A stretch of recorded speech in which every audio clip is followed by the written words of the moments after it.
Xeodrifter was released for the Nintendo Switch back in February 2018 and developed by a small studio by the name of Atui. Atui was founded in 2015 by some guy I never heard of called Jules Watson. He's been in the game dev for almost 30 years and worked for Acclaim. Yes, that Acclaim, amongst others, contributing to developing NBA Jam and then some other fucking games I never heard of. Anywho, so the story, if you want to call it that, of Xeodrifter starts with our character's spaceship colliding with an asteroid, sending you further into space, and you wind up in a quadrant of planets with a broken warp core. So it's up to you to freely navigate between the 4 planets, collecting upgrades for your character and eventually fixing your ship to get the fuck out of Dodge. I guess I should use the word freely less lightly, because there's a certain order in which you progress due to the power-ups and the way that you obtain them. With that being said, take your candy ass to the green planet up top. Make your way to the first boss, the pink one. In a second. Kill it, get the first upgrade, the submarine. Once you kill the pink one, you make your way to the purple planet, and then you're gonna fight the purple boss. Yes, exactly. All the bosses are the same fucking person. They just color swap them.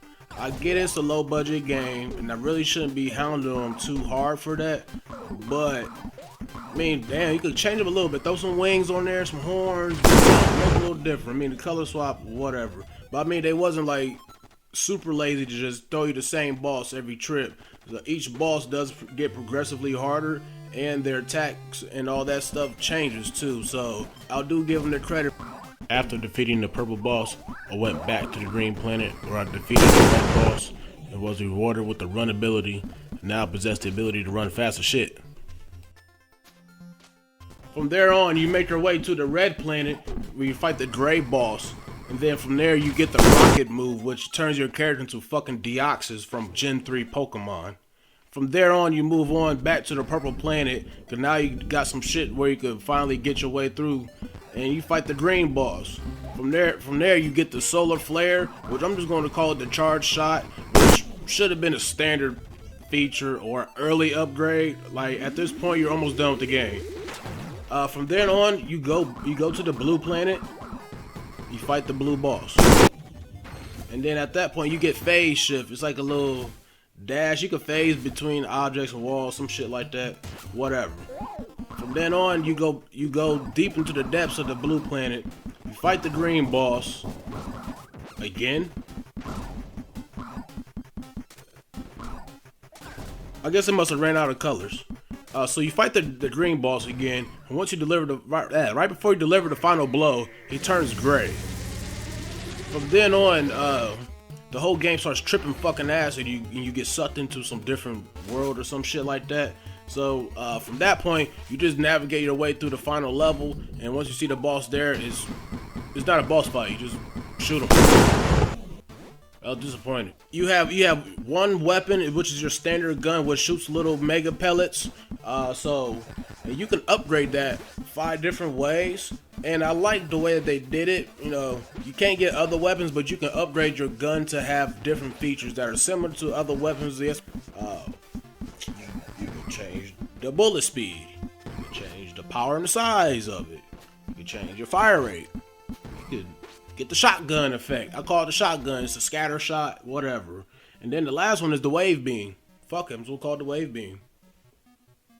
And you can mix and match these to suit your needs. And you can store 3 presets, which is great because I personally had just carrying my way through the level set, and then I also had a boss preset, which was mainly juicing up the power and size plus the fire rate. With a smidge of wave. You gotta always have the wave. Graphically speaking, this game harkens back to the 8-bit days, and there's absolutely nothing wrong with that.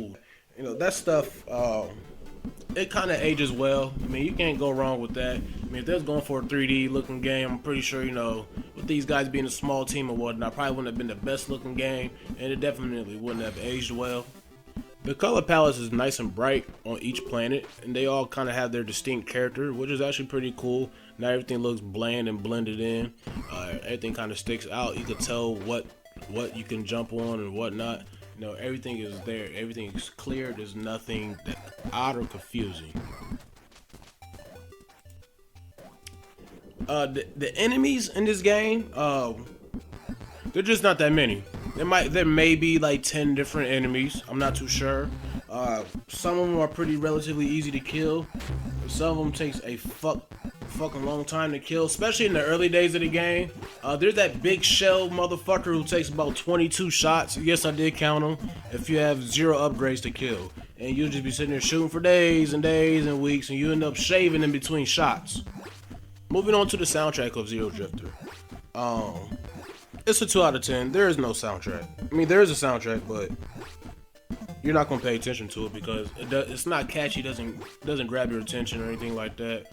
And I'm not too sure if that's what they're aiming for. I mean, they was probably just aiming for, some simplistic 8-bit type of deal.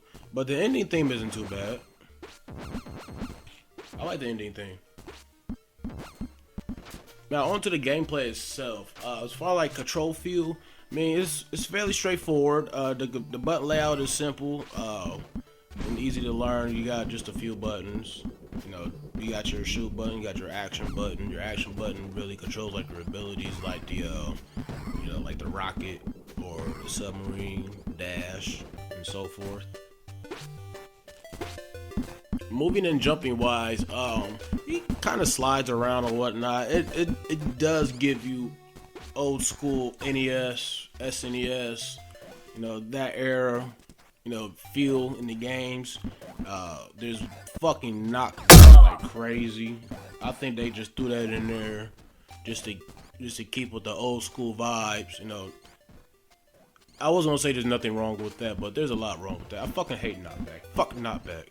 My one main gripe was like sometimes when you do have to switch between abilities like fastly, like plane shifting plus the speed boost. Sometimes it just feels unresponsive and you just end up taking damage from the lava and shit. I mean, it's not too big of a deal, but I'm not trying to take damage from the fucking lava. But know that the big ugly red flying fucker at the end of the road hits me for 3 points every trip. So if they're good, it's definitely not something to stop you from playing the game. Is a very small learning curve. Like I said, nothing to complain or beat them up about. It is overall pretty good, and it fits along with the genre and Metroid games, Castlevania, Mega Man games of of the old era. Well, that about wraps it up, folks, for my first game review presented to you by OG Gamez. Hope you guys liked it and enjoyed it, and give Xeodrifter a try. It's a pretty good game. It's fairly cheap on the Shop Network on the Switch. I paid 99 cents for it, if I'm not mistaken, back in early 2019. It was one of the first games I had on my Switch. But it's worth a try, especially if you're into metroidvania type games. Definitely go for it. Alright, you guys, take care. Be safe. Later.